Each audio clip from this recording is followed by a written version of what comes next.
പരിശുദ്ധ പരമ ദിവ്യകാരുണ്യത്തിന് നേരവും ആരാധനയും സ്തുതിയും പുകഴ്ചയും ഉണ്ടായിരിക്കട്ടെ. പരിശുദ്ധ പരമ ദിവ്യകാരുണ്യത്തിന് നേരവും ആരാധനയും സ്തുതിയും പുകഴ്ചയും ഉണ്ടായിരിക്കട്ടെ. പരിശുദ്ധ പരമ ദിവ്യകാരുണ്യത്തിന് നേരവും ആരാധനയും സ്തുതിയും പുകഴ്ചയും ഉണ്ടായിരിക്കട്ടെ.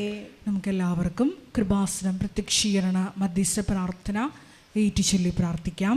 അമ്മേ പരിശുദ്ധ അമ്മേ, പരിശുദ്ധമേ, ദൈവമാതാവേ, കൃപാസനത്തിലൂടെ ഞങ്ങൾക്കും ഞങ്ങളുടെ ദേശത്തിനും അമ്മ മധ്യസ്ഥം തേടി തന്ന എല്ലാ അനുഗ്രഹങ്ങൾക്കും കൃപകൾക്കും ഞങ്ങളിപ്പോൾ ഹൃദയം നിറഞ്ഞ നന്ദി പറയുന്നു. സ്തുതിച്ചു പ്രാർത്ഥിക്കാം. Hallelujah, hallelujah.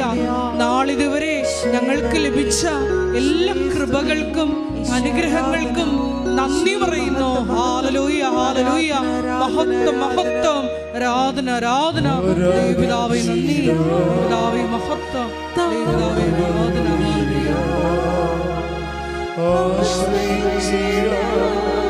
ദിവ്യകാരുണ്യത്തെ ആരാധിച്ചിടാം, താഴ്വണങ്ങിടാം, ആശ്രയിച്ചിടാം ദിവ്യകാരുണ്യത്തെ. പരിശുദ്ധ പരമ ദിവ്യകാരുണ്യത്തിന് നേരവും ആരാധനയും സ്തുതിയും പുകഴ്ചയും ഉണ്ടായിരിക്കട്ടെ. പരിശുദ്ധ പരമ ദിവ്യകാരുണ്യത്തിന് നേരവും ആരാധനയും സ്തുതിയും പുകഴ്ചയും ഉണ്ടായിരിക്കട്ടെ. പരിശുദ്ധ പരമ ദിവ്യകാരുണ്യത്തിന് നേരവും ആരാധനയും സ്തുതിയും പുകഴ്ചയും ഉണ്ടായിരിക്കട്ടെ. അമ്മേ പരിശുദ്ധ അമ്മേ, പരിശുദ്ധ അമ്മേ, ദൈവമാതാവേ, 2004 ഡിസംബർ 7 തീയതി ഉച്ച കഴിഞ്ഞ് 2:30 കൃപാസനത്തിൽ സംഭവിച്ച അമ്മയുടെ പ്രത്യക്ഷപ്പെടലിനെ കുറിച്ച് തിരുസഭയ്ക്ക് സമർപ്പിച്ചിരിക്കുന്ന പഠനരേഖകളുടെ മേൽ വസ്തുനിഷ്ഠവും ദൈവശാസ്ത്ര വിധി പ്രകാരമുള്ളതുമായ അന്വേഷണ പഠനങ്ങൾ നടത്തി ആ പ്രത്യക്ഷപ്പെടലിലൂടെ പ്രകടമായ ദൈവമാതാവിന്റെ പ്രത്യേക കരുതലും സംരക്ഷണവും വെളിപ്പെടുത്തുന്ന പീഡിതരുടെ ആശ്വാസവും പ്രവാചകന്മാരുടെ രാജ്ഞിയും വാഗ്ദാനത്തിന്റെ പേടകവും പ്രപഞ്ച പ്രകൃതിയുടെ മാതാവുമായ പരിശുദ്ധ അമ്മയുടെ ഭക്തി തിരുസഭയിൽ കൂടുതൽ പ്രചരിച്ച് ജീവിതത്തിന്റെ ദുരിത ദുരന്ത അവസ്ഥകളിൽ അകപ്പെട്ട് കഴിയുന്ന അനേകായിരം മക്കൾക്ക് ദൈവത്തിന്റെ സാന്നിധ്യവും സന്ധിപ്പും കൂടുതൽ അനുഭവിക്കുക വഴി ആത്മീയ വിശുദ്ധിയും ദൈവശക്തിയും കൈവരിക്കുവാൻ ഞങ്ങളുടെ കുടുംബങ്ങളെ ഇടയാക്കണമേ. സ്തുതിച്ചു പ്രാർത്ഥിക്കാം. Hallelujah, hallelujah, hallelujah. ദിവ്യകാരുണ്യനാഥ, മരിയൻ ഉടമ്പടിയെടുത്ത് പ്രാർത്ഥിക്കുന്ന ഞങ്ങളുടെ കുടുംബങ്ങളെ വിശുദ്ധീകരിക്കണമേ എന്ന് പ്രാർത്ഥിക്കുന്നു, ശക്തീകരിക്കണമേ എന്ന് പ്രാർത്ഥിക്കുന്നു, ആത്മാവാൽ വഴി നടത്തണമേ എന്ന് പ്രാർത്ഥിക്കുന്നു, വലിയ വലിയ സാക്ഷികളാക്കി ഉയർത്തണമേ എന്ന് പ്രാർത്ഥിക്കുന്നു. Hallelujah, hallelujah. ദൈവപിതാവേ നന്ദി, ദൈവപിതാവേ മഹത്വം, ദൈവപിതാവേ ആരാധന.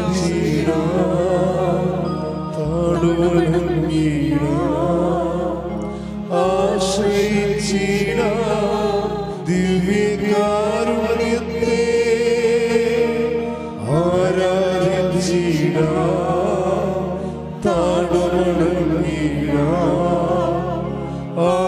ആശ്രയിച്ചിടാം ദിവ്യകാരുണ്യത്തെ.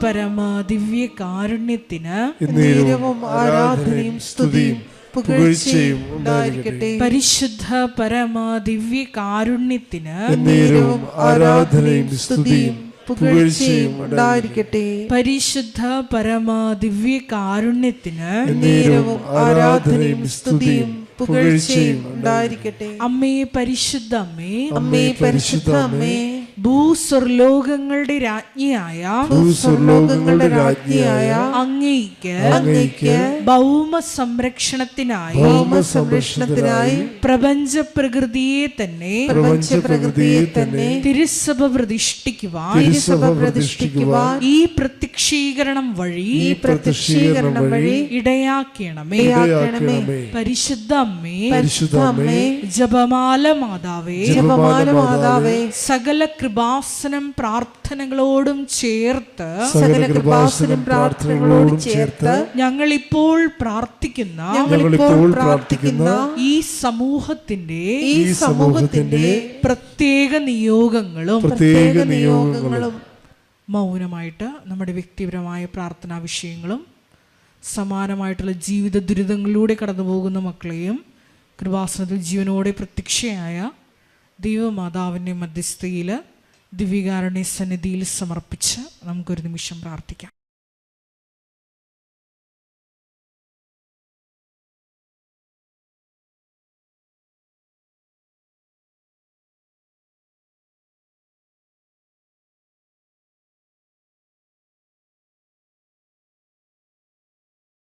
അമ്മയുടെ പ്രത്യക്ഷീകരണത്തിന്റെ ഈ അനുഗ്രഹവേളയിൽ ഞങ്ങൾക്ക് സാധിച്ചു തരുവാൻ കനിയണമേ. ആമേൻ. സ്തുതിച്ചു പ്രാർത്ഥിക്കാം. Hallelujah, hallelujah, hallelujah, hallelujah. ഒരിക്കൽ കൂടി നാളിതുവരെ കൃപാസനത്തിൽ വന്ന് മരിയൻ ഉടമ്പടിയെടുത്ത് പ്രാർത്ഥിച്ചു പോയിട്ടുള്ള മുഴുവൻ മക്കളെയും, ഓൺലൈനായി ഉടമ്പടിയെടുത്ത് പ്രാർത്ഥിക്കുന്ന മക്കളെയും, ലൈറ്റ് ക്യാൻഡിൽ പ്രയർ വഴിയായിട്ടും അവർ ഡെയിലി ബ്രെഡ് പ്രാർത്ഥനയിലൂടെയും എല്ലാം തങ്ങളുടെ നിയോഗങ്ങൾ സമർപ്പിക്കുന്ന ഓരോ മക്കളുടെയും വ്യക്തിപരമായ ആവശ്യങ്ങളെ ഞങ്ങൾ ഈ അൾത്താരയിൽ സമർപ്പിച്ച് പ്രാർത്ഥിക്കുന്നു. ഏറെ പ്രത്യേകമായിട്ട് ജീവിത ദുരിതങ്ങളിലൂടെ കടന്നു പോകുന്ന മക്കളുടെ പ്രത്യേകമായ നിയോഗങ്ങളെ ഈ അൾത്താരയിൽ സമർപ്പിച്ച് പ്രാർത്ഥിക്കുന്നു. ഗുരുതരമായിട്ടുള്ള രോഗാവസ്ഥകളിലൂടെ കടന്നു പോകുന്ന മക്കളെ ഈ അൾത്താരയിൽ സമർപ്പിച്ച് പ്രാർത്ഥിക്കുന്നു. കടഭാരത്താൽ വലയുന്നവരെയും, ജോലി ഇല്ലാതെ വിഷമിക്കുന്നവരെയും, വിവാഹബന്ധം പിരിഞ്ഞു നിൽക്കുന്നവരെയും, മക്കളില്ലാതെ വിഷമിക്കുന്ന ദമ്പതികളെയും കുഞ്ഞു മക്കളെയും പ്രത്യേകമായിട്ട് സമർപ്പിച്ച് പ്രാർത്ഥിക്കുന്നു. ഇതിന്റെ ശക്തി എല്ലാ മേഖലകളിലും ഈ ആരാധനയുടെ യോഗ്യതയാൽ പ്രകടമാക്കണമേ എന്ന് പ്രാർത്ഥിക്കുന്നു. കൃപാസനത്തിൽ നടന്ന പരിശുദ്ധ അമ്മയുടെ പ്രത്യക്ഷീകരണ സ്ഥിരീകരണത്തിനായി മക്കളുടെ നിയോഗങ്ങളെ ഏറ്റെടുക്കണമേ എന്ന് പ്രാർത്ഥിക്കുന്നു. Hallelujah, hallelujah, hallelujah. മഹത്വം, മഹത്വം, ആരാധന, ആരാധന. Hallelujah, hallelujah, hallelujah. എൻ്റെ പേര് കുസുമ അഗസ്റ്റിൻ. ഞാനിപ്പം ഇവിടെ വന്നിരിക്കുന്നത് കേരളത്തിൻ്റെ ഏറ്റവും വടക്കേ അറ്റമായ മഞ്ചേശ്വർ എന്നൊരു സ്ഥലത്തു നിന്നാണ്. നമ്മുടെ കേരളത്തിൻ്റെ ബോർഡർ എന്ന് പറയാം. ആക്ച്വലി ഞാൻ ജന്മം കൊണ്ട് കോട്ടയം ഡിസ്ട്രിക്റ്റുകാരിയാണ്. എനിക്കുണ്ടായ ഒരു അത്ഭുതകരമായ രോഗസൗഖ്യം നിങ്ങളുമായിട്ട് പങ്കുവയ്ക്കാനാണ് വരുന്നത്. Praise you Jesus, praise you triune God, thank you Mother Mary. എനിക്ക് 2021 തുടങ്ങി പാമോ പ്ലാന്റാർ സോറിയാസിസ് എന്ന ഒരു അസുഖം ബാധിച്ചു. അതായത് എൻ്റെ കാലിൻ്റെ വെള്ള മുഴുവൻ, 2 കാലിൻ്റെ വെള്ളയും നിങ്ങൾ നോക്കിയാൽ ഒരു ഉണങ്ങിയ മരത്തിൻ്റെ തൊലി നമ്മൾ കാണാറില്ലേ, അതുപോലെയായിരുന്നു അവസ്ഥ. ഇങ്ങനെ തൊലി പൊളിഞ്ഞു വരുമ്പം ഭയങ്കര ബ്ലീഡിങ്. അതുപോലെ തന്നെ എൻ്റെ കൈയുടെ വിരലുകൾക്കും അത് ബാധിച്ചു. ഞാൻ മാംഗ്ലൂരിന് വളരെ അടുത്താണ് താമസിക്കുന്നത്. അതുകൊണ്ട് അവിടുത്തെ ഏറ്റവും ഫേമസ് ഹോസ്പിറ്റലുകൾ father Muller's medical college, Kasturba medical college തുടങ്ങിയുള്ള ഇവിടുത്തെ ഏറ്റവും പ്രമുഖരായ ഡെർമറ്റോളജിസ്റ്റിനെ കണ്ടു. അവരൊക്കെ എന്നോട് പറഞ്ഞു, ഇതൊരു ഓട്ടോ ഇമ്മ്യൂൺ ഡിസോർഡറാണ്, ഇതൊരിക്കലും മാറുകയില്ല, പൂർണ്ണമായി മാറുകയില്ല. നിങ്ങൾ ഒരു ഫോട്ടോ അത് പൂർണ്ണമായി മാറുന്ന പ്രശ്നമേ ഇല്ല എന്ന് പറഞ്ഞു. അപ്പോൾ എൻ്റെ മരുമകൾ സെയിൻറ്റ് ജോൺസ് മെഡിക്കൽ കോളേജിലെ ഒഫ്താൽമിക് പ്രൊഫസറാണ്. അവളുടെ നിർദ്ദേശപ്രകാരം അവിടെയുള്ള ഏറ്റവും വലിയ ഒരു സ്കിൻ സ്പെഷ്യലിസ്റ്റിനെ ഞാൻ പോയി കണ്ടു. അദ്ദേഹവും ഇത് തന്നെ പറഞ്ഞു. ഞാൻ നടന്നുകൊണ്ടിരുന്നത് ഞാനൊരു സിലിക്കോൺ സോക്സ് മോയ്സ്ചറൈസ് ചെയ്യും കാല്, പിന്നെ സിലിക്കോൺ സോക്സ്, എൻ്റെ പുറത്ത് കോട്ടൺ സോക്സ്, പിന്നെ ഷൂ ഇട്ടുകൊണ്ടാണ് വീട്ടിൽ കൂടെ പോലും നടന്നുകൊണ്ടിരുന്നത്. ഞാൻ മുട്ടേ കുത്തി വരെ നടന്നിട്ടുണ്ട്. അത്ര ബുദ്ധിമുട്ടായിരുന്നു. അപ്പോൾ അവിടെ പോയി ഞാൻ കുറേ ഫോട്ടോതെറാപ്പി ചെയ്തതിൻ്റെയാണ്. അപ്പം പലരും എന്നോട് പറഞ്ഞു അൾട്രാ വയലറ്റ് റേഡിയേഷൻ നമുക്ക് ക്യാൻസറസ് ഒക്കെ ആകുന്നതാണ്. അപ്പം എൻ്റെ മക്കൾ പറഞ്ഞു എന്നെങ്കിലും ഒരു സൗഖ്യം വേണ്ടേ. അങ്ങനെ ഞാൻ കുറേ നാൾ ബാംഗ്ലൂർ ചെയ്തു. പിന്നെ തിരിച്ചു വന്ന് എൻ്റെ സ്വന്തം വീട്ടിൽ മഞ്ചേശ്വരത്തുനിന്ന് മാംഗ്ലൂർ പോയി ചെയ്തു. എന്നിട്ട് അങ്ങനെ ചെയ്യുമ്പം ഒരു ചെറിയ കുറവ് ഉണ്ടാകും, അല്ലാതെ എനിക്ക് വലിയ മെച്ചമൊന്നും ഉണ്ടായില്ല. എൻ്റെ ഈ ഭീകരാവസ്ഥ എൻ്റെ ഒരു കസിൻ്റെ മോൻ്റെ കല്യാണം ഉണ്ടായിരുന്നു. അതിന് വരാൻ പറ്റാഞ്ഞതുകൊണ്ട് ഞാൻ എല്ലാവരെയും എൻ്റെ കാലിൻ്റെ ഫോട്ടോ എടുത്ത് അവൾക്ക് അയച്ചു കൊടുത്തത് നിറയെ സർക്കുലേറ്റ് ചെയ്യപ്പെടുകയും ഇത് എല്ലാവരും തലയെ കൈവെക്കുകയും ചെയ്ത ഒരു കേസായിരുന്നു. അത് കഴിഞ്ഞ് എൻ്റെ ഒരു കസിൻ കോട്ടയത്തുള്ള എൻ്റെ ഒരു അനിയത്തി എന്ന് പറയാം, ജോളി ജോസഫ്, അവൾ എനിക്ക് നിരന്തരം അച്ഛൻ്റെ ധ്യാനപ്രസംഗങ്ങളും വചനസാക്ഷ്യങ്ങൾ, അതവൾ ഡോക്ടർമാർ ചെയ്തിരിക്കുന്ന വചനസാക്ഷ്യം, കോളേജ് പ്രൊഫസർമാർ ചെയ്തിരിക്കുന്ന വചനസാക്ഷ്യമൊക്കെ എനിക്ക് അയക്കാൻ തുടങ്ങി. എനിക്ക് ആദ്യം ഈ വളരെ ക്ഷമാപണത്തോടുകൂടെ പറയട്ടെ, ഈ കൃപാസനമെന്ന് പറഞ്ഞാൽ ഇത് ഒരു കൾട്ട് ക്രിയേഷനാണ്. ഇത് ദൈവത്തിൽ നിന്ന് മനുഷ്യനെ ദൈവവചനത്തിൽ നിന്ന് മാറ്റുന്നതാണെന്നൊക്കെയുള്ള ചിന്തകളുള്ള ഒരാളായിരുന്നു ഞാൻ. ഉറച്ച ദൈവവിശ്വാസിയാണ്. ഒരു കാരിസ്മാറ്റിക് രീതിയിൽ വചനത്തിൽ മുന്നോട്ട് പോകുക എന്നുള്ള രീതിയിലുള്ള ആളായിരുന്നു. പക്ഷേ ജോളി ഇങ്ങനെ അയച്ചു തന്ന് ഞാനത് വായിക്കാൻ തുടങ്ങി. അച്ഛൻ്റെ വചനപ്രസംഗങ്ങൾ കേൾക്കാൻ തുടങ്ങി. അല്ലാതെ ഞാനന്നിത് സബ്സ്ക്രൈബ് ചെയ്തിട്ടൊന്നുമില്ല. അപ്പോഴാണ് എനിക്ക് ഇത് യഥാർത്ഥത്തിൽ ക്രിസ്തീയ ജീവിതചര്യയാണല്ലോ ഈ ഉടമ്പടി എന്ന് ബോധ്യമായത്. ആദ്യം മുതലേ പ്രവാചകന്മാർ നമ്മൾ അബ്രാഹാം തൊട്ടുള്ള ഉടമ്പടിയെപ്പറ്റി കേൾക്കുന്നുണ്ട്. പക്ഷേ ആ ഉടമ്പടിയുടെ എല്ലാം കൾമിനേഷൻ യേശു ക്രിസ്തുവാണ്. അതിലേക്കുള്ള മുൻനിഴലുകളായിരുന്നു അതൊക്കെ.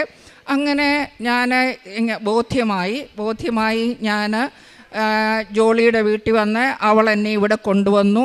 ഞാൻ ഉടമ്പടി എടുത്തത് 25 ഒക്ടോബർ 2023 എന്നിട്ട് ഞാൻ വീട്ടിൽ പോയി തിരികെത്തിച്ച് പ്രാർത്ഥിക്കാനും ഒക്കെ തുടങ്ങി. എനിക്ക് ഈ ഉടമ്പടി ഓയിൽ എൻ്റെ കാലിലും കയ്യിലും പുരട്ടാൻ, കാരണം എൻ്റെ കാലിനും കൈക്കും അതുപോലെ എൻ്റെ കാൽപാദമൊക്കെ കറുത്താണ് ഇരുന്നത്. നിങ്ങൾക്ക് വീട്ടമ്മമാർക്കറിയാം, നമ്മൾ അടുപ്പിൽ വെക്കുന്ന ചീനച്ചട്ടി എന്ന് പറയുന്ന സാധനം എങ്ങനെ കറുത്തിരിക്കുമോ അതുപോലെയാണ്. അത് മുഴുവൻ പുരട്ടിയാൽ എണ്ണ ഒരു 2 ദിവസത്തേക്ക് പോലും കാണത്തില്ല. അപ്പം ഞാൻ ഓരോ തുള്ളിയൊക്കെ വേറെ എണ്ണയായിട്ട് മിക്സ് ചെയ്തൊക്കെ പുരട്ടുമൊക്കെയാണ് ചെയ്തുകൊണ്ടിരുന്നത്. ഇങ്ങനെ ഞാൻ ഉടമ്പടി എടുത്ത് 1 മാസത്തിനകം, സത്യം പറയട്ടെ, ഞാൻ തന്നെ അറിഞ്ഞില്ല എൻ്റെ കാലിൻ്റെ തൊലി സ്കിന്നെല്ലാം, എൻ്റെ സോള്, ഇപ്പം നിങ്ങൾക്ക് വേണമെങ്കിൽ നോക്കിക്കോളൂ, just like any other people soul അങ്ങനെയായിട്ടുണ്ട്. അങ്ങനെ അങ്ങ് മാറുകയായിരുന്നു. ഇപ്പം ഞാൻ ഒരു മെഡിക്കേഷനും ചെയ്യുന്നില്ല, ഒരു ഡോക്ടറെയും കാണുന്നില്ല. അങ്ങനെ അത്ഭുതകരമായ ഒരു രോഗസൗഖ്യം അമ്മ എനിക്ക് നൽകി. ആത്മീയ ജീവിതം പറഞ്ഞാൽ ഞാൻ ഒന്നും കുർബാനയ്ക്ക് പോകുന്നൊന്നും ആളല്ലായിരുന്നു. ഞാനും എൻ്റെ ഭർത്താവുമൊക്കെ ബൈബിൾ വചനം മതി, ബൈബിൾ ഇരുന്ന് വായിക്കും. ഞങ്ങൾ ധാരാളം ബൈബിൾ, വി ആർ റിയലി വളരെ സ്ട്രിക്റ്റ് വിശ്വാസമുള്ളവർ തന്നെയാണ്. അപ്പം പള്ളിയിൽ പോകണമെങ്കിൽ കുറച്ച് നടക്കണം, ഡ്രൈവറൊന്നും അന്നേരം വരികയില്ല. അപ്പോൾ അതൊക്കെ എനിക്ക് മടിയായിരുന്നു. പക്ഷേ ഇപ്പം ഞാൻ ദിവസം തോറും കുർബാനയ്ക്ക് നടന്ന് തന്നെ പോകുന്നു. പിന്നെ ഞാൻ റോസറീസ് കൊന്ത അങ്ങനെ ചെല്ലാറില്ലായിരുന്നു. ഇപ്പം ഞാൻ 4-5 കൊന്തയൊക്കെ ചെല്ലാറുണ്ട് ദിവസവും. പിന്നെ കൂടുതൽ സമയവും ഞാൻ ബൈബിൾ പഠനവും അച്ഛൻ്റെ വചന പ്രഘോഷണങ്ങളും ധ്യാനവും പിന്നെ ഉടമ്പടി സാക്ഷ്യങ്ങളും ഒക്കെ ആണ് ധാരാളം കേട്ടുകൊണ്ടിരിക്കുന്നു. അതൊക്കെ ഈ ഉടമ്പടിയെ പറ്റിയുള്ള ശരിയായ ബോധ്യം, ഇത് ഒരു ക്രിസ്തീയ ജീവിതചര്യ ഇത് ആണ് ഉടമ്പടിയെന്ന് എനിക്ക് ബോധ്യമായി. അങ്ങനെ എൻ്റെ അവസാനത്തോളം ഈ ഉടമ്പടിയിൽ തന്നെ ദൈവവുമായിട്ടുള്ള ഒരു ബൈലാറ്ററൽ എഗ്രിമെൻ്റാണ് ഹ്യൂമൻ ലൈഫ് എന്നുള്ളത്. അത് തിരിച്ചറിയുവാനും എല്ലാം എനിക്ക് ഈ ഉടമ്പടി ധ്യാനങ്ങളിൽ കൂടിയാണ് സാധിച്ചത്. ഞാൻ നേരത്തെ എനിക്ക് കുറേയൊക്കെ അറിയാമെന്ന് വിചാരിച്ചിരുന്ന ആളാണ്. അപ്പം എൻ്റെ അറിവ് വളരെ വികലമായിരുന്നു എന്നും എനിക്ക് ബോധ്യപ്പെട്ടു. പിന്നെ ഞാൻ പരസ്നേഹ പ്രവർത്തികളായിട്ട് എൻ്റെ കയ്യിൽ എണ്ണയുണ്ടല്ലോ. അപ്പം ഞാൻ റിട്ടയർഡാണ്. ഞാൻ വർക്ക് ചെയ്തുകൊണ്ടിരുന്ന കോളേജിൽ ഒരു ടൈപ്പിസ്റ്റ്, ആ കുട്ടിക്ക് ഭയങ്കര പെടലി വേദന, ഉറങ്ങാൻ പറ്റുന്നില്ല എന്ന് പറഞ്ഞു. ഞാൻ അവളുടെ വീട്ടിൽ പോയി ഈ ഉടമ്പടി തൈലം തേച്ച് അവൾ കാത്തലിക്കാണ്. ഞങ്ങൾ വിശ്വാസ പ്രമാണം ചൊല്ലി പ്രാർത്ഥിച്ചു. പിറ്റേ ദിവസം അവൾ ഓടി എൻ്റെ അടുത്ത് വന്നിട്ട് പറഞ്ഞു, മാം ഇന്നലെ ഞാൻ നല്ലപോലെ കിടന്നുറങ്ങി. എൻ്റെ മകൻ 2-3 പ്രാവശ്യം എന്നെ വിളിച്ചപ്പം മാത്രമാണ് ഞാൻ എണീറ്റത്. ഞാൻ ഉറങ്ങിയിട്ട് എത്ര ദിവസമായി എന്ന് പറഞ്ഞു. അതുപോലെ തന്നെ എൻ്റെ ഇപ്പുറത്ത് ഞങ്ങളുടെ ഒരു ക്ലാർക്കിൻ്റെ വൈഫ് താമസിക്കുന്നുണ്ട്. അവർ ഹിന്ദുക്കളാണ്, അവർ അക്രൈസ്തവരാണ്. അവർ തിരുവനന്തപുരംകാരാണ്. അപ്പം ഞാൻ അവളുടെ വീട്ടിൽ ചെന്ന് ചോദിച്ചു, നിനക്ക് ബുദ്ധിമുട്ടുണ്ടോ? ഞാനൊരു പ്രാർത്ഥന പറഞ്ഞൊരു എണ്ണ തേച്ച് പ്രാർത്ഥിക്കുക. അവൾക്ക് എപ്പോഴും ദുസ്വപ്നങ്ങളുണ്ടാകുന്നു. അവൾക്കും അവളുടെ ഒരു കുഞ്ഞു മകനും അതായിരുന്നു. അത് ഞാൻ നെറ്റി കുരിശ് വരെ. അപ്പോൾ അവർക്ക് കൃപാസനത്തെ പറ്റിയൊക്കെ അറിയാവുന്നവർ തന്നെയാണ്, ട്രിവാൻഡ്രംകാരാണല്ലോ. അപ്പോൾ ആ കുട്ടി എന്നോട് പറഞ്ഞു സുഖമായിട്ട് ഞങ്ങൾ കിടന്നുറങ്ങുന്നെന്ന്. അതുപോലെ തന്നെ എൻ്റെ ഞങ്ങളുടെ ഡ്രൈവറിന് കഴിഞ്ഞ ദിവസം ഓപ്പൺ ഹാർട്ട് സർജറി ആയിരുന്നു. അയാൾ ഭയങ്കര ഭീരുവായൊരു മനുഷ്യനാണ്. അപ്പോൾ എൻ്റെ ഹസ്ബൻഡ് പറഞ്ഞു, അദ്ദേഹം ഒരു കൊങ്കണി കാത്തലിക്കാണ്. എൻ്റെ ഹസ്ബൻഡ് പറഞ്ഞു മിക്കവാറും ഡോൾഫി റിക്കവർ ചെയ്ത് വരുമോ എന്ന് എനിക്ക് സംശയമാണെന്ന് പറഞ്ഞു. അത് കേട്ടപ്പം എനിക്കും ഒരു പേടിയായി. ഞാൻ ഓപ്പറേഷൻ്റെ തലേദിവസം ഞാനും എൻ്റെ ഹസ്ബൻഡും കൂടെ പോയി അദ്ദേഹത്തിൻ്റെ നെറ്റിയിലും അദ്ദേഹം തന്നെ സ്വന്തം നെഞ്ചിലും കുരിശ് വരച്ച് പ്രാർത്ഥിക്കുകയും ഓപ്പൺ ഹാർട്ട് സർജറിക്ക് എല്ലാ ധൈര്യവും കൊടുത്ത് അപ്പം പറഞ്ഞു, എനിക്ക് വളരെ സന്തോഷം ഇപ്പം തോന്നുന്നു. ഇപ്പം സർജറി കഴിഞ്ഞിട്ട് 4-5 ദിവസമായി പൂർണ്ണ ആരോഗ്യവാനായിട്ടിരിക്കുന്നു. അങ്ങനെ അനുഭവങ്ങൾ എനിക്കുണ്ട്. പിന്നെ ഞാൻ ഈ ഉടമ്പടി എടുത്തു കഴിഞ്ഞാണ് മറ്റുള്ളവർക്ക് വേണ്ടി ധാരാളം പ്രാർത്ഥിക്കുവാൻ കൂടുതൽ സമയം. ഇപ്പം ചിലർ എന്നോട് ചോദിക്കും, ഇങ്ങനെ റിട്ടയർഡ് ലൈഫായിട്ട് ഞാൻ മഞ്ചേശ്വരത്ത് ഞാനും എൻ്റെ ഹസ്ബൻഡും തന്നെയാണ് താമസിക്കുന്ന. മോൻ്റെ അടുത്ത് ബാംഗ്ലൂർ ചിലപ്പോഴൊക്കെ പോകാറുള്ളൂ. നിങ്ങൾക്ക് ബോറാകുന്നില്ല? എനിക്ക് ജീവിതത്തിൽ ഒരു ബോർഡോ ഇല്ലിപ്പോൾ. ഞാൻ എപ്പോഴും ഇപ്പം എനിക്ക് വചനം വായിക്കുക, ബൈബിള് പഠിക്കുക, ഇങ്ങനെയുള്ള ധ്യാനപ്രസംഗങ്ങൾ കേൾക്കുക, അതിനെനിക്ക് സമയം പോരാന്നുള്ള തോന്നൽ മാത്രമേ എനിക്കുള്ളൂ. എനിക്ക് ബോറിങ് എന്നുള്ള ഒരു നേച്ചറേ തോന്നുന്നില്ല. നിങ്ങൾ ഇവിടെ ഈ ഗ്രാമപ്രദേശത്ത് ഇങ്ങനെ ഇരിക്കുന്നത് എങ്ങനെയാണ്? എൻ്റെ മക്കൾ തന്നെ എന്നോട് ചോദിക്കാറുണ്ട്, ബാംഗ്ലൂർ വന്നവരുടെ കൂടെ വന്ന് താമസിക്കരുതോ എന്നൊക്കെ. എനിക്ക് പിന്നെ ഞാൻ വളരെ ഒരു സെൻസിറ്റീവ് ടൈപ്പ് ആളാണ്. ഇപ്പോൾ എനിക്ക് ഈ വചനം ഞാൻ ഉടമ്പടി എടുത്തതിന് ശേഷം എന്തോ ഒരു ധൈര്യം, പെട്ടെന്നൊന്നും ഞാൻ വല്ല വിമർശനങ്ങളും ഒക്കെ കേട്ടാൽ എനിക്ക് ഇച്ചിരി ബുദ്ധിമുട്ടുള്ള ആളായിരുന്നു. എനിക്കിപ്പോൾ അങ്ങനെയുള്ള ഭയങ്ങളോ അങ്ങനെയുള്ള സങ്കോചങ്ങളോ ഒന്നുമില്ല.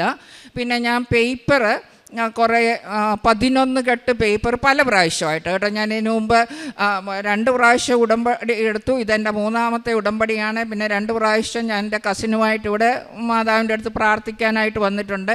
അന്നേരം എല്ലാം പേപ്പർ വാങ്ങിക്കൊണ്ട് പോകും. ഞാൻ കന്നഡയും ഇംഗ്ലീഷും മലയാളം ഒരു കെട്ട് മാത്രമേ എടുത്തുള്ളൂ. കാരണം ഞങ്ങൾ ഈ ബോർഡർ ഏരിയ ആയതുകൊണ്ട് കൂടുതൽ കന്നഡയും ഇംഗ്ലീഷും, ബാംഗ്ലൂരാണ് ഇംഗ്ലീഷ് വേണം. ഞാൻ അവിടെയൊക്കെ പോയി ധാരാളം ആൾക്കാർക്ക് അത് കാത്തലിക് ക്രിസ്ത്യൻസ് അല്ലാത്തവർക്കും പിന്നെ എൻ്റെ തന്നെ സാക്ഷ്യം സൈറ്റ് ചെയ്തുകൊണ്ട് അവരോടൊക്കെ പറയാനും മദർ മേരിയുടെ അപ്പാരിഷനെ പറ്റി ഹിന്ദുക്കളോട് പോലും സംസാരിക്കാനും എനിക്ക് സാധിക്കുന്നുണ്ട്. ചിലരൊക്കെ നമ്മുടെ കാത്തലിക്സ് ആയിരിക്കുന്നവർ തന്നെ ഞാൻ മാംഗ്ലൂർ മിലാഗ്രീസ് ചർച്ചിലും ഒക്കെ ചെല്ലുമ്പം വി ആർ പ്രാക്ടീസിങ് കാത്തലിക്സ്, ഞങ്ങൾക്ക് ഇതിൻ്റെ ഒന്നും ആവശ്യമില്ല എന്ന് പറഞ്ഞ പോലെ മുഖത്തടിച്ച് എന്നോട് സംസാരിച്ച് ഉണ്ട്. എനിക്ക് പണ്ടൊക്കെ ആണെങ്കിൽ അതൊരു വലിയ ഹേർട്ട് ഫീലിംഗ് ആകുമായിരുന്നു. പക്ഷേ എനിക്കതൊന്നും ഒരു പിണക്കവും തോന്നുന്നില്ല. അങ്ങനെ പല ഹിന്ദുക്കൾക്കും പലർക്കും പല അക്രൈസ്തവർക്കും ഹിന്ദുക്കളെ ഞങ്ങൾ ക്രിസ്ത്യൻസിനേക്കാളും you are more pious I'm sure, അങ്ങനെയുള്ള ധാരാളം ആൾക്കാർക്ക്. പിന്നെ ഞാൻ വചന സാക്ഷ്യം പലർക്കും അയച്ചു കൊടുത്തു. അപ്പോൾ എൻ്റെ ഒരു കൊളീഗ്, ഒരു മലയാളം സാറ്, അദ്ദേഹവും അക്രൈസ്തവനാണ്. ടീച്ചറെ ഇതൊക്കെ സത്യമാണോ എന്ന് എന്നോട് ചോദിച്ചു. അപ്പം ഞാൻ എൻ്റെ ഇൻസിഡൻറ്റ് പറഞ്ഞു. എന്നാൽ ഞാൻ വിശ്വസിക്കുന്നു എന്ന് അദ്ദേഹം പറയുകയുണ്ടായി. പിന്നെ പത്രം അറിയാവുന്നവരും കിട്ടിയവരുമായി ആർക്കും ഞാൻ കൊടുത്തിട്ടില്ല. അങ്ങനെയുണ്ട്. ഞാൻ മാംഗ്ലൂരൊക്കെ കൊടുക്കുമ്പം നേഴ്സിങ്ങിന് പഠിക്കുന്ന നമ്മുടെ മലയാളി കുട്ടികൾ, മലയാളിയാണെന്ന് അറിഞ്ഞുകൊണ്ടല്ല ഞാൻ ഇംഗ്ലീഷ് പേപ്പറൊക്കെ കൊടുക്കാൻ ചെല്ലുമ്പോൾ അപ്പം അവർ പറയും we are from Thiruvalla, Kerala എന്ന് പറയും. അപ്പം ഞാൻ പറഞ്ഞു നിങ്ങൾക്കിത് അറിയാവോ? അറിയാമെങ്കിൽ നിങ്ങൾക്ക് ഞാൻ തരുന്നില്ല, നിങ്ങളതൊന്ന് നിങ്ങൾ മറ്റുള്ളവരുമായിട്ട് പങ്കുവെച്ചാൽ മതി എന്ന് പറയും. പിന്നെ കഴിഞ്ഞ ദിവസം ഞാനൊരു ബസ്സിൽ ട്രാവൽ ചെയ്യേണ്ടി വന്നു. അപ്പോൾ ഒരു LLB പഠിക്കുന്ന ഒരു ഹിന്ദു കുട്ടി അക്രൈസ്തവ കുട്ടി കാസർഗോഡ് ഒന്ന് വല്ല കണ്ടു. അപ്പം ഞാൻ മോളെ നിൻ്റെ ഒരു പീക്ക് ടൈമല്ലേ ഇത്, ഇനി നിൻ്റെ ഫ്യൂച്ചറിൻ്റെയൊക്കെ ടൈമല്ലേ, ഞാനൊരു പേപ്പർ തരട്ടെ. അപ്പോൾ അവൾ ആ ബസ്സിലിരുന്ന് തന്നെ അതൊന്ന് നോക്കി. എന്നിട്ട് ഞാൻ പറഞ്ഞു ഇതൊന്നും ഫേക്കല്ല, ഇതൊക്കെ യഥാർത്ഥമാണ്. അത് പിന്നെ ബോധ്യമല്ലേ, ആൾക്കാർ ഇങ്ങനെ സാക്ഷ്യം പറയണമെങ്കിൽ സത്യമായിട്ടല്ലേ എന്ന് പറയുകയുണ്ടായി. അങ്ങനെ പിന്നെ എനിക്ക് ഒത്തിരി ചെറുതും പിന്നെ വേറൊരു അത്യാവശ്യം പറയാനുള്ളത്, എനിക്ക് ഒസ്റ്റിയോപൊറോസിസ് സിവിയർ, ഞാൻ 68-69 വയസ്സായ ആളാണ്. എനിക്ക് സിവിയർ ഒസ്റ്റിയോപൊറോസിസ്, അതായത് എല്ലിന് തേയ്മാനം എന്ന് പറയല്ലേ, എൻ്റെ ബാക്ക് ബോൺ സ്കാനിങ്ങിൽ ഒക്കെ ഭയങ്കര ദ്രവിച്ചിരിക്കുന്ന അവസ്ഥയാണ്. ഞാൻ ബെൽറ്റ് യൂസ് ചെയ്യുന്നുണ്ടായിരുന്നു ഒരു സ്പൈൻ സർജനെ കണ്ട്. അപ്പോൾ ഒരു ദിവസം അച്ഛൻ്റെ വചനധ്യാനം കൂടിക്കൊണ്ടിരുന്നപ്പോൾ ലെഫ്റ്റ് ലോവർ പാർട്ടിൽ ഭയങ്കരമായിട്ട് ബുദ്ധിമുട്ടുള്ള ഒരാൾ, ഇടത്ത് കാൽ എടുത്തു വെക്കാൻ ബുദ്ധിമുട്ടുള്ള ഒരാൾ, കുറച്ച് നേരം കസേരയിൽ ഇരുന്ന് കഴിഞ്ഞാൽ എനിക്ക് നേരെ നിൽക്കാൻ വയ്യ, കുറച്ച് പോസ് ചെയ്ത് കഴിഞ്ഞാണ് സ്റ്റെപ്പ് വെക്കാൻ പറ്റുന്നത്. പക്ഷേ ഞാൻ കഴിഞ്ഞ പ്രാവശ്യം ഈ നാട്ടിൽ വന്നതൊക്കെ ബെൽറ്റ് ഇട്ടുകൊണ്ടാണ്. പക്ഷേ ആ ധ്യാനത്തിൽ അങ്ങനെ പറഞ്ഞു കഴിഞ്ഞ് എനിക്കിതുവരെ ഞാൻ ബെൽറ്റ് ഉപയോഗിക്കുന്നില്ല, എനിക്ക് പെയിൻ തോന്നുന്നില്ല. പിന്നെ ഞാൻ ഇടയ്ക്ക് പോയി റെസ്റ്റ് ചെയ്യും, കാരണം എനിക്ക് സ്പൈൻ അതുപോലെ പ്രോബ്ലം ഉണ്ടല്ലോ, അതുകൊണ്ട് ചെയ്യാറുണ്ട്. അങ്ങനെ ഒത്തിരിയേറെ അനുഗ്രഹങ്ങൾ. പിന്നെ എല്ലാവരോടും പോസിറ്റീവായി സംസാരിക്കുവാനും എല്ലാവരുടെയും അടുത്ത് നല്ല കാര്യം പറയുവാനും മറ്റുള്ളവർക്ക് വേണ്ടി പ്രാർത്ഥിക്കാനും. ഇപ്പം ഞാൻ എൻ്റെ കാറ് സഞ്ചരിക്കുമ്പം പോലും ആണെങ്കിലും വഴിയിൽ കൂടെ ഒരു പാവപ്പെട്ടവൻ നടന്നു പോയാൽ ആ മുഖമായിരിക്കും എൻ്റെ മനസ്സിൽ. അവർക്ക് വേണ്ടി എല്ലാം ഞാൻ പ്രാർത്ഥിക്കും. പിന്നെ കാരുണ്യ പ്രവർത്തികളായിട്ട് ഞങ്ങളെ നേഴ്സിംഗ് പഠിക്കാൻ ബുദ്ധിമുട്ടുള്ള പിള്ളേരെയൊക്കെ സഹായിക്കുന്നുണ്ട്. ഡ്രൈവിംഗ്, ഇങ്ങനെയുള്ള ഒരു കോളനിയിലെ ഉള്ള ഡ്രൈവിംഗ് കമ്പ്യൂട്ടർ കോഴ്സസിനൊക്കെ വിടാറുണ്ട്, അതിനുള്ള സഹായം ചെയ്യാണ്ട്. പിന്നെ നമ്മുടെ തന്നെ വെരി ഡിസ്റ്റൻറ്റ് പോലും റിലേറ്റീവ്സ് ഹോസ്പിറ്റലിലൊക്കെ ആണെന്ന് പറഞ്ഞാൽ സാമ്പത്തിക ബുദ്ധിമുട്ടുള്ള ധാരാളം പേരാണല്ലോ ഉള്ളത്. അവർക്കൊക്കെ ഞങ്ങൾ അതാത് സമയത്ത് ഗൂഗിൾ പേ വഴി പൈസ അയച്ചു കൊടുക്കാറുണ്ട്. പിന്നെ എൻ്റെ ഹസ്ബൻഡിൻ്റെ വീട്ടിലുള്ള അയൽവക്കത്തുള്ള വളരെ വിഷമിക്കുന്നവർക്ക് ഞങ്ങൾ 2 മാസം കൂടുമ്പോഴൊക്കെ പണം അയച്ചു കൊടുത്തും ഒക്കെ സഹായിക്കാറുണ്ട്. അതിലൊന്നും ഒരു ബുദ്ധിമുട്ടും നമുക്ക് തോന്നാറില്ല. അപ്പം ഞാൻ ഈ ബാംഗ്ലൂർ പത്രവിതരണം ചെയ്യുമ്പോൾ എൻ്റെ മകനൊരു അഡ്വക്കേറ്റാണ്, ഹൈക്കോർട്ട് അഡ്വക്കേറ്റാണ്. അവൻ പറയും അമ്മ ഇതൊരു ആൻറ്റി കൺവേർഷൻ ബില്ലുള്ള നാടാണ്, അമ്മ പിടിച്ച് അകത്താക്കും. അപ്പം ഞാൻ അവനോട് പറയും അങ്ങനെ അകത്താകുന്നെങ്കിൽ ഞാൻ അകത്തായിക്കോട്ടെ എന്നുള്ള ധൈര്യത്തോട് പറയും. ഞാൻ ആരെയും കൺവേർട്ട് ചെയ്യുന്നില്ല, കൺവേർഷൻ ഞാൻ ഉദ്ദേശിക്കുന്നുമില്ല. I want only a transformation, a change in human minds എന്ന് അവനോട് പോലും തർക്കിക്കാറുണ്ട്. പിന്നെ ഞാൻ എൻ്റെ പേഴ്സണലായിട്ടാണ് പേപ്പർ വിതരണം ചെയ്യുന്നത്, അതിനൊന്നും ആരെയും ഉൾപ്പെടുത്താറില്ല. അങ്ങനെ എനിക്ക് അത്രയൊക്കെ ചെയ്യാൻ സാധിച്ചിട്ടുണ്ട്. പിന്നെ ഇതിനെക്കുറിച്ച് ഒത്തിരി അപവാദങ്ങളൊക്കെ പറയുന്നവരോട് എനിക്ക് പറയാനുള്ളത് ഇതാണ്. നമ്മൾ എന്താണ് അച്ഛൻ എപ്പോഴും പറയുന്നത് പോലെ അവൻ പറയുന്നത് പോലെ ചെയ്യുക. അമ്മ അതല്ലേ പറഞ്ഞുള്ളൂ, അവൻ പറയുന്നത് എന്താണ് അത് വചനമാണ്, നമ്മൾ വായിക്കുന്ന വിശുദ്ധ ഗ്രന്ഥമാണ്, അതിനകത്തെ കാര്യങ്ങളാണ്.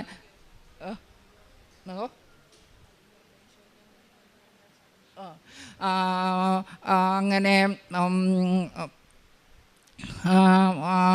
അത് പറയാൻ ഒക്കെ അങ്ങനെ കൺവിൻസ് ചെയ്യാനും ഒക്കെ എനിക്ക് സാധിക്കുന്നുണ്ട്. പിന്നെ ഈശോ നമുക്ക് തന്ന അവസാനത്തെ സമ്മാനമായിട്ട് നമ്മളെ ഏൽപ്പിച്ചു കൊടുത്ത ആളാണ് അമ്മ. ആ അമ്മയുടെ ചാരത്തണയുവാൻ നമുക്കെല്ലാവർക്കും അവകാശമുണ്ട്. നമ്മൾ അമ്മയുടെ മധ്യസ്ഥം തേടുന്നതേ ഉള്ളൂ. ചെയ്യുന്നത് പിതാവായ ദൈവം പുത്രനിലൂടെയും അമ്മ വഴി അമ്മയുടെ മധ്യസ്ഥം ചെയ്യുന്നെന്ന് മാത്രം. Thank you Jesus, thank you Mama Mary, thank you God the Father, Holy Spirit, thank U.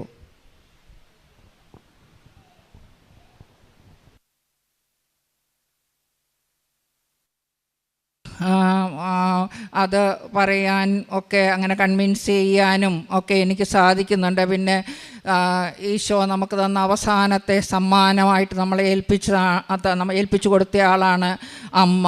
ആ അമ്മയുടെ ചാരത്തണയുവാൻ നമുക്കെല്ലാവർക്കും അവകാശമുണ്ട്. നമ്മൾ അമ്മയുടെ മധ്യസ്ഥം തേടുന്നതേ ഉള്ളൂ.